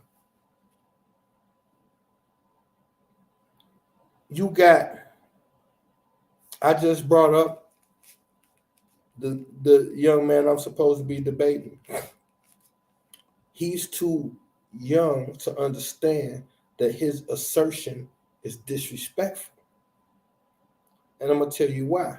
When you attempt, and this goes for everybody, when you attempt to disconnect the black man and the melanated man and woman in America from Africa, when you attempt to disconnect them and say, we're not Africans, you're doing a couple things. Well, the first thing you're doing is making the white boy want to dance. He want to get up and bust a break dance move because he's so excited right now. But what you're really doing is this. You have organizations that fought. We always talk about our ancestors fought for this and died for this. Y'all will say stupid shit like, my ancestors died for the right to vote. No black person ever died for the right to vote. Just so we clear, that's a lie. Our ancestors died for, no. They didn't die for none of that shit. But here's something you can die for. If you have someone who says, I'm going to step up, take the forefront, and lead my people. And you got people that get behind this person. And then we start to find out during these, and I'm not talking about one particular person, I'm talking about different groups of people. I'm talking about a time period where black folks are struggling, fighting against the racism and oppression in America. Every day they wake up understanding they used to say the man, we finna go fight the man. I don't approve of that term, but I get it. So what I'm trying to say is this. These people getting up every day, fighting, understanding this is a fight, this is a struggle. And the biggest part of fighting is we don't have an identity. They call us nigger, they call us this, that. They separate us from this, we don't know. Then this emergence comes where black folks connect and start black power. I'm black and I'm proud. We start wearing African earrings and said, hey, shouts out to the motherland. And we had we was rocking African colors and African flags. That created a global unity. See, you don't understand. We got separated from each other.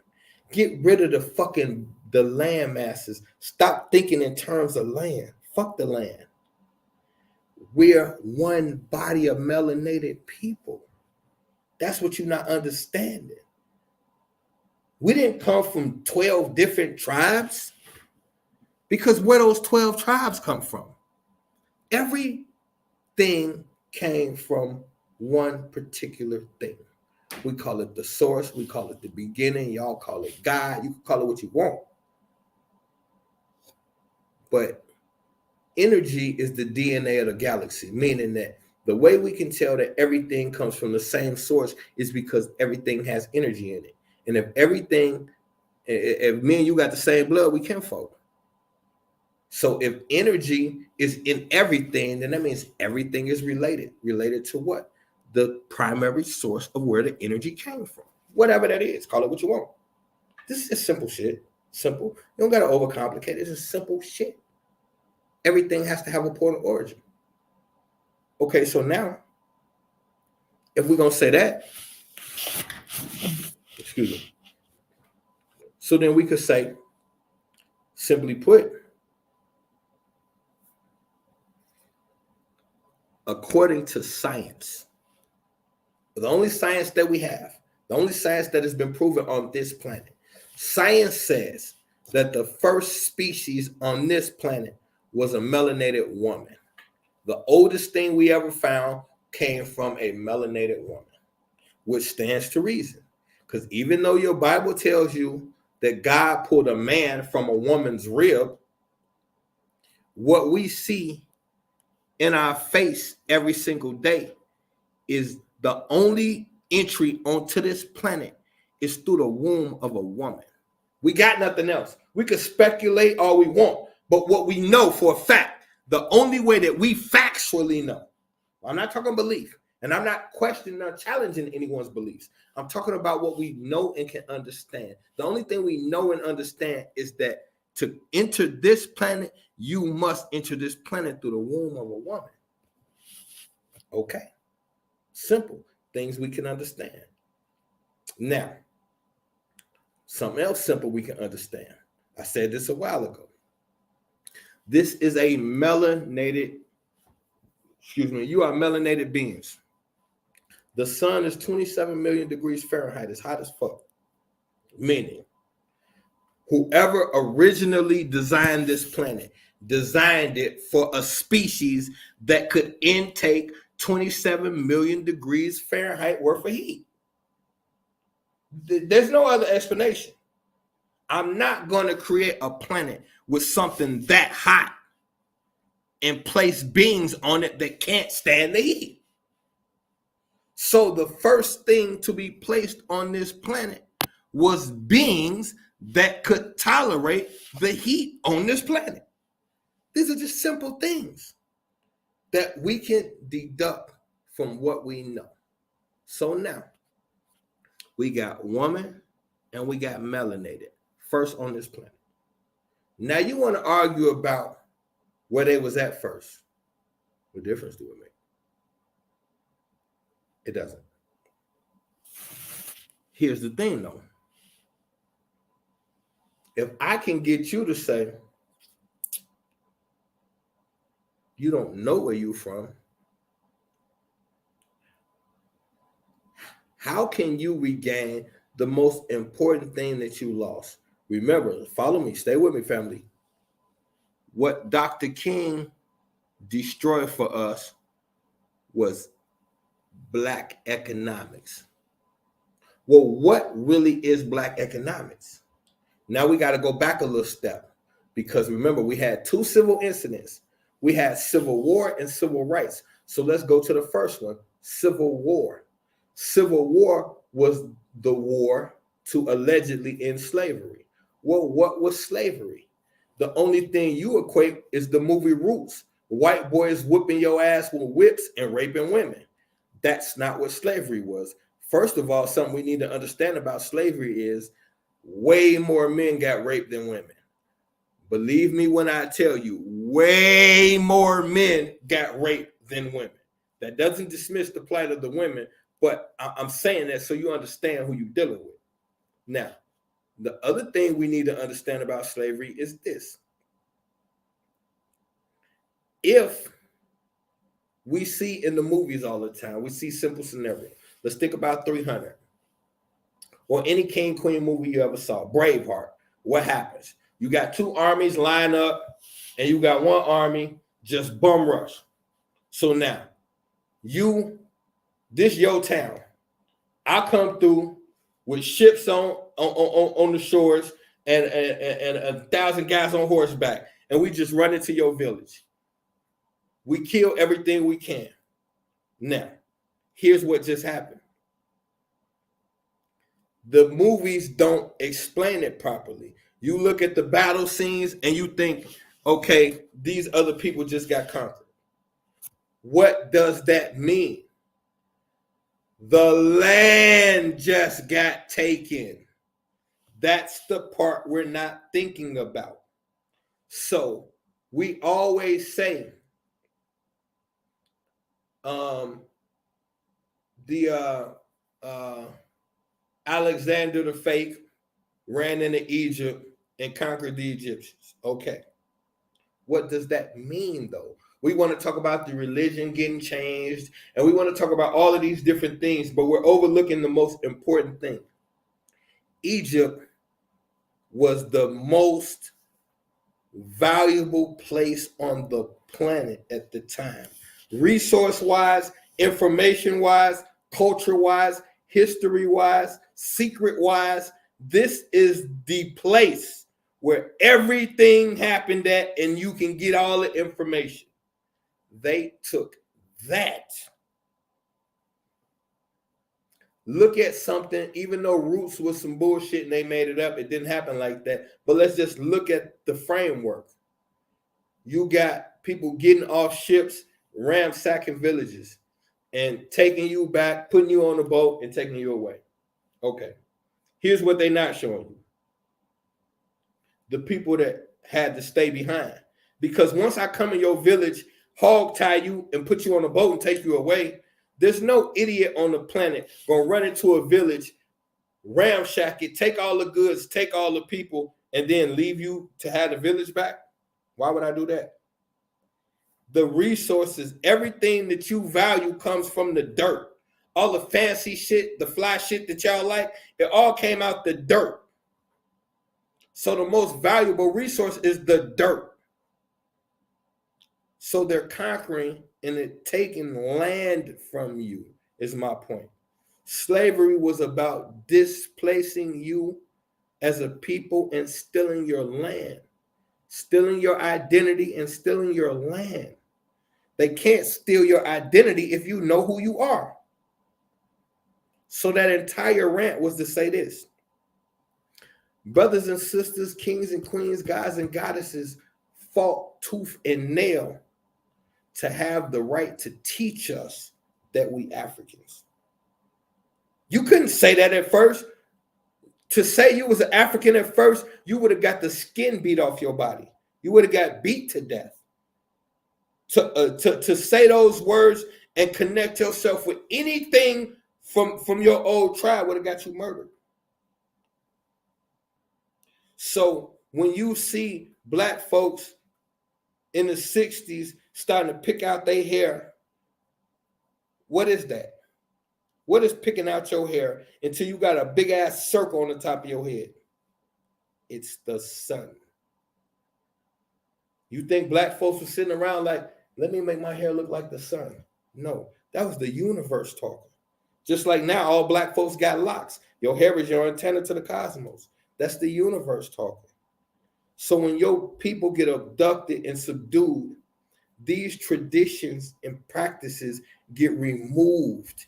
So you don't understand. You don't have a comprehension of the importance of your locks. You don't have a comprehension of the importance of being connected to Africa, the soil. It doesn't matter whether you ever stepped a foot on African soil or not. People be talking about the Africans don't even acknowledge y'all. They got a 40-foot white Jesus in Nigeria. It stands to reason they don't acknowledge a lot of shit that they should. Are we going to stop there? Christianity is rampant all through Africa. We going to just take their word for it. They Christians. Now, I ain't saying they the word.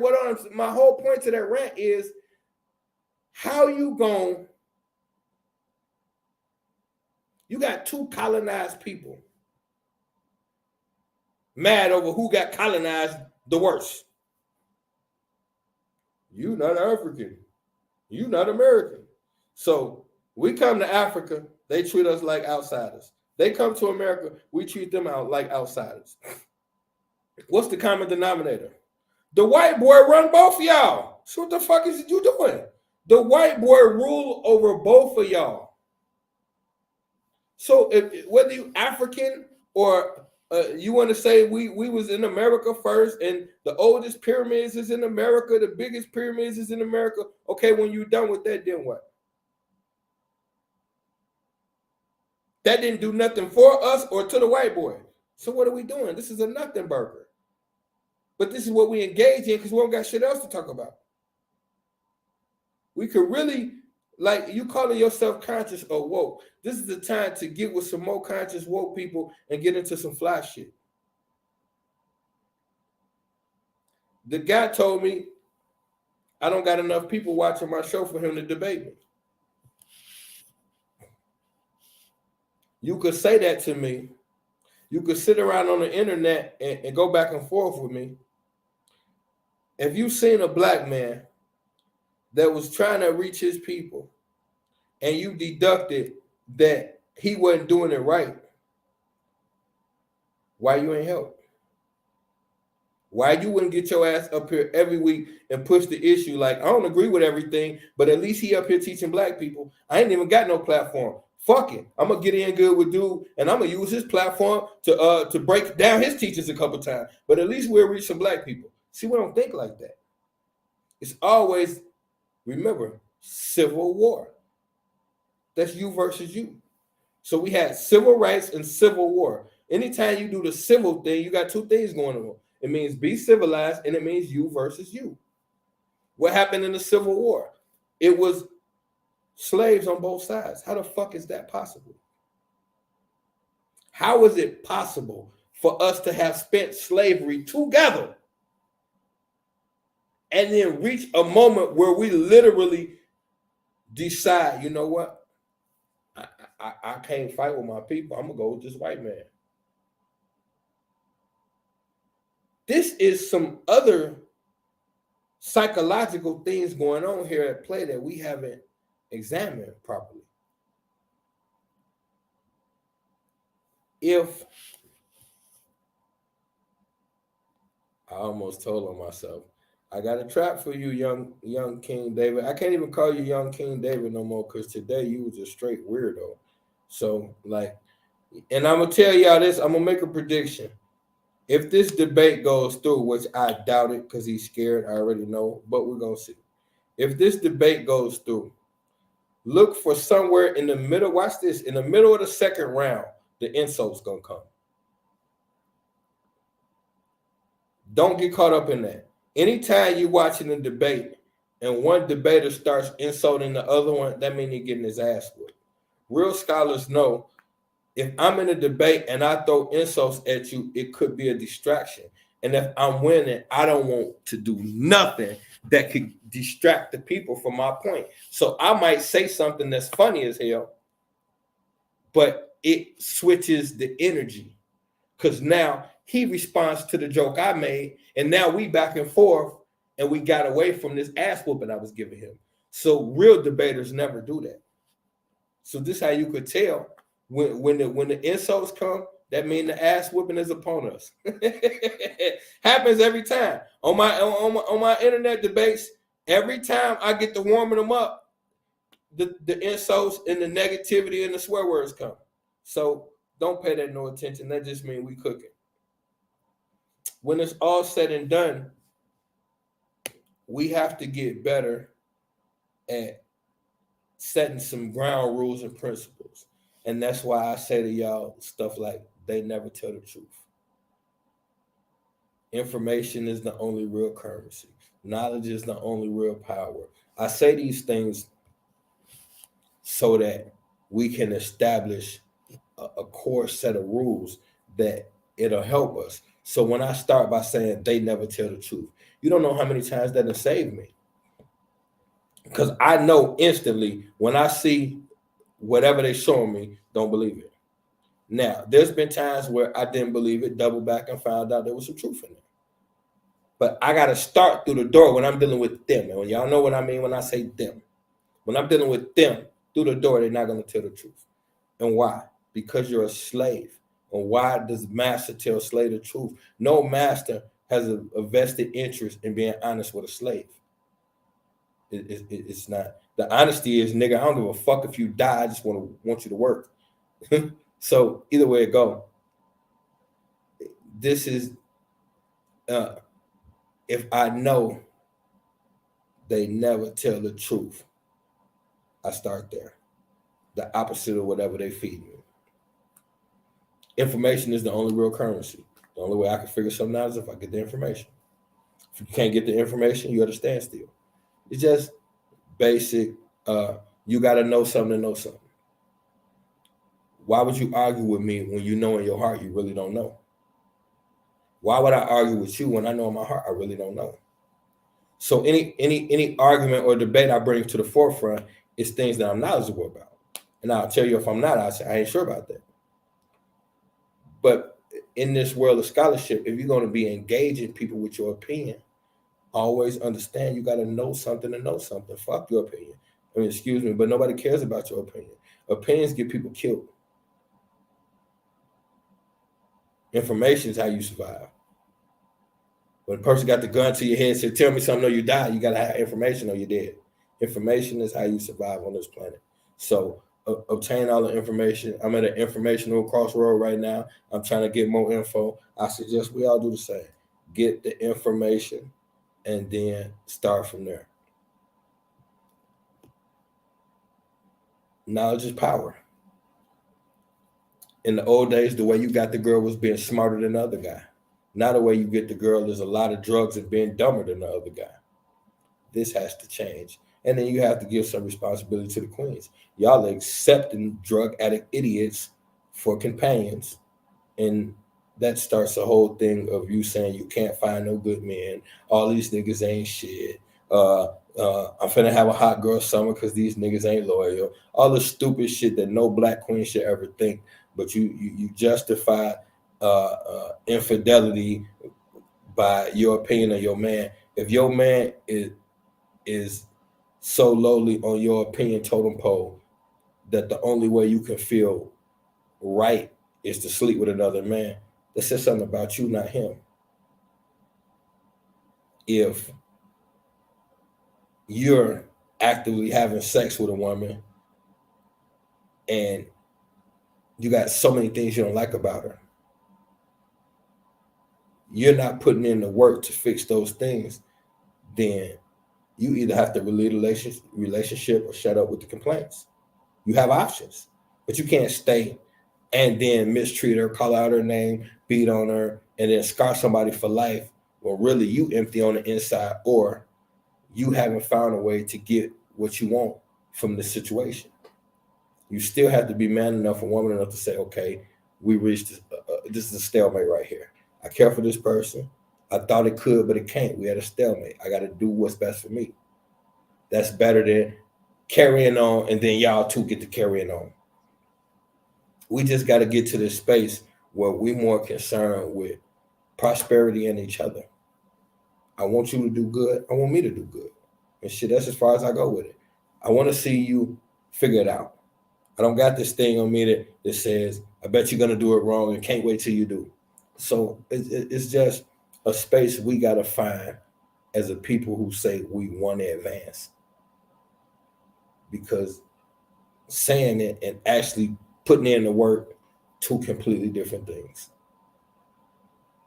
With that being said, I'll see y'all Tuesday. Knowledge is the only real power. Information is the only real currency. I love y'all. I'm gone.